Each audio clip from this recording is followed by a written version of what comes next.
तो चलिए स्टूडेंट, जल्दी से एक बार समझने की कोशिश करते हैं कि एक्टिव से पैसिव वॉइस कैसे बनता है।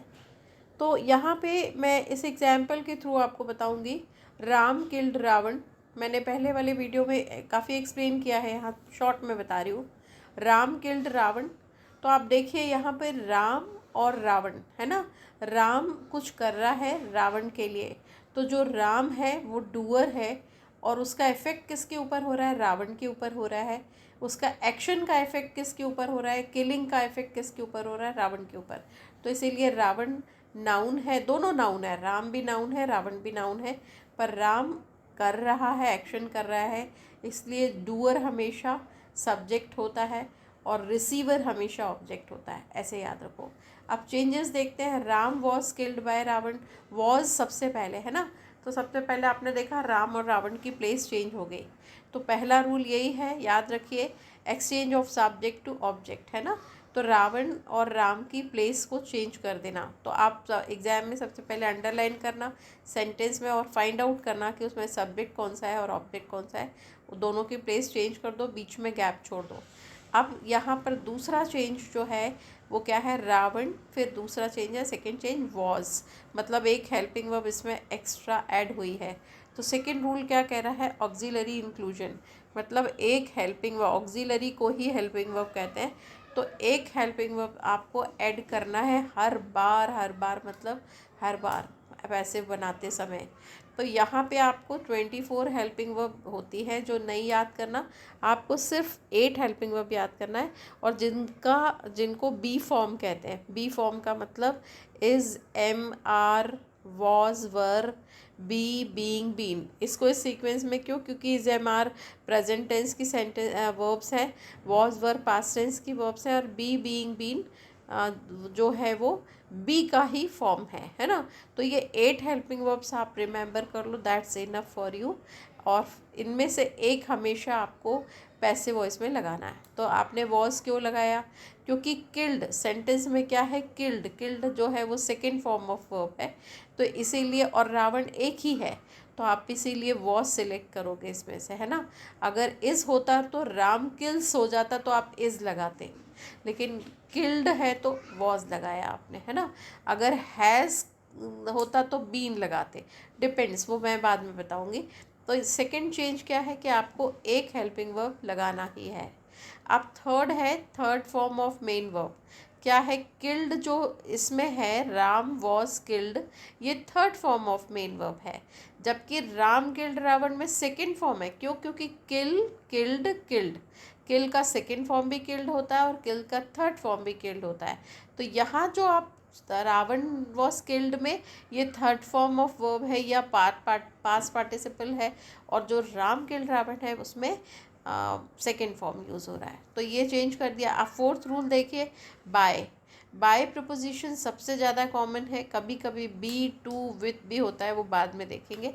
अभी बाय याद रखिए, और आपने प्लेस तो पहले ही चेंज कर दी।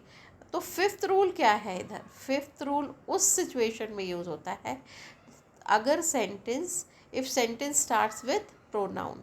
जैसे हम सेकेंड एग्जाम्पल देते हैं, she has completed the book, है ना। अब शी से स्टार्ट हुआ है, तो अब आपको शी को और द बुक को एक्सचेंज करना है, जैसा रूल फर्स्ट रूल है। लेकिन आपने देखा कि शी का क्या हो गया? हर हो गया। ये याद रखना कि पर्सनल प्रोनाउन चेंज हो जाता है, ऐसा नहीं होता the book has been completed by she, ऐसा नहीं होता।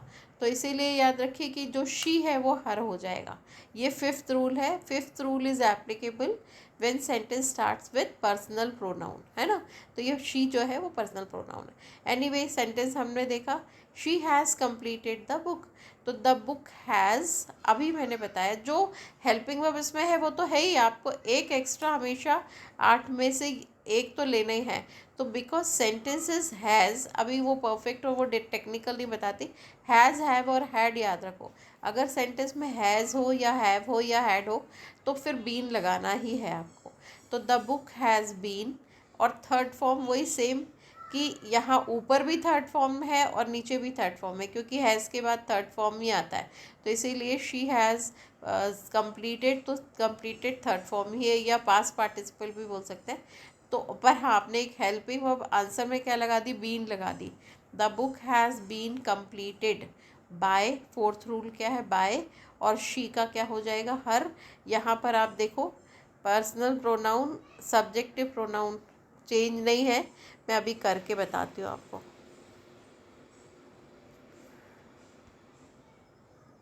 देखो इसमें क्या है, इसमें कैसे चेंज होता है, मैं आपको करके बता देती हूँ। यहाँ पे एक्चुअली वो छूट गया है, तो ये मैं बता रही हूँ यहाँ कैसे ये हो जाएगा आई से ना।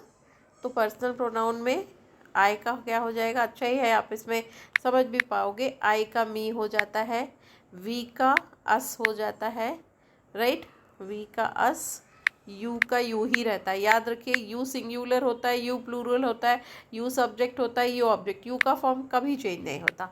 ही का क्या हो जाएगा, ही का हर हो जाएगा, ही का हर, है ना, ही का हर। और शी का, फिर शी का, अरे सॉरी ही का हिम, ही का हिम, शी का हर, है ना, शी का हर। और इट का इट ही रहता है, याद रखिए इट जो है इट चेंज नहीं होता, इट ही रहता है, जैसे यू ही रहता है ना। तो याद रखना इट ही रहता है। और दे का क्या हो जाएगा, दैम हो जाएगा। ये याद रखना बहुत अच्छे से, प्लीज़ टेक केयर। मैं अभी आपको समझा देती हूँ कि क्या है। अच्छा ही है आपके सामने लिख रही हूँ तो आपको भी समझ में आएगा, है ना। ये याद रखो, ये क्या है, ये सब्जेक्टिव प्रोनाउन है। These are the subjective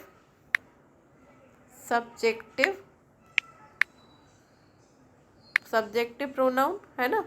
मैं पी अकेला लिख रही हूँ। सब्जेक्टिव प्रोनाउन क्या है, ये वाले हैं, है ना, ठीक है। तो ये सब्जेक्टिव प्रोनाउन है आए, और ये आए यहाँ पे आ जाएगा, ये सब्जेक्टिव प्रोनाउन है और ये ऑब्जेक्टिव प्रोनाउन है, ऑब्जेक्टिव प्रोनाउन, है ना। चलो पूरा ही लिख देते हैं, प्रोनाउन, ठीक है। तो ये ऑब्जेक्टिव प्रोनाउन है। ऑब्जेक्टिव प्रोनाउन में क्या आ जाएगा, ऑब्जेक्टिव प्रोनाउन में आ जाएगा मी, आई का हो जाएगा मी, वी का अस, यू का यू, है ना, और ही का हिम, शी का हर, इट का इट, और दे का दैम। याद रखना मैंने इनको स्मॉल लेटर में क्यों लिखा है ये भी बता देती हूँ, क्योंकि ये जो सेंटेंस ये है ये बाद में ऐड होंगे। और आई, वी, यू, शी, अच्छा ही, शी, इट में मैंने क्यों कॉमा लगाया है, क्योंकि इनमें से कोई एक है ना। तो इनमें ये सेंटेंसेस हमेशा बिगिनिंग में आएंगे, तो नेचुरली कैपिटल से सेंटेंस स्टार्ट होता है। तो फिर से रिपीट कर रही हूँ कि ये जो फिफ्थ वाला रूल है ये कब आता है, कब एप्लीकेबल होता है, जब सेंटेंस किससे स्टार्ट होता है, सेंटेंस पर्सनल प्रोनाउन से स्टार्ट होता है। She has completed the book, तो द बुक हैज़ बीन मैंने बताया एक एक्स्ट्रा आपको लेना है helping verb, been third rule, है ना।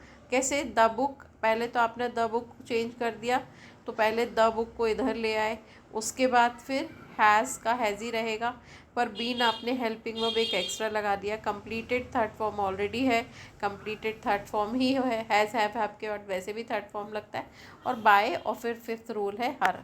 अब यहाँ पे याद रखिए कि ये आय का क्या हो जाएगा, आय का मी हो जाएगा, वी का अस हो जाएगा, यू का यू रहेगा, ही का हिम हो जाता है, शी का हर हो जाता है, इट कॉमन है, इट का इट रहता है, दे का दैम रहता है। तो रिपीट कर रही हूँ लास्ट में कि सब पहला रूल याद रखो, आप ऐसे अंगूठे से स्टार्ट करो। फर्स्ट रूल है सब्जेक्ट टू ऑब्जेक्ट, मतलब सब्जेक्ट को ऑब्जेक्ट बनाना है, ऑब्जेक्ट को सब्जेक्ट। नंबर 2 रूल जो है, आपको 8 हेल्पिंग वर्ब्स बिल्कुल बाय हार्ट रिमेंबर कर लो। इनमें से एक हेल्पिंग वर्ब हमेशा पैसिव वॉइस में यूज़ होगी, तो is, am, are, was, were, be, being, been. फिर थर्ड रूल है कि वर्ब का हमेशा थर्ड फॉर्म यूज़ होगा।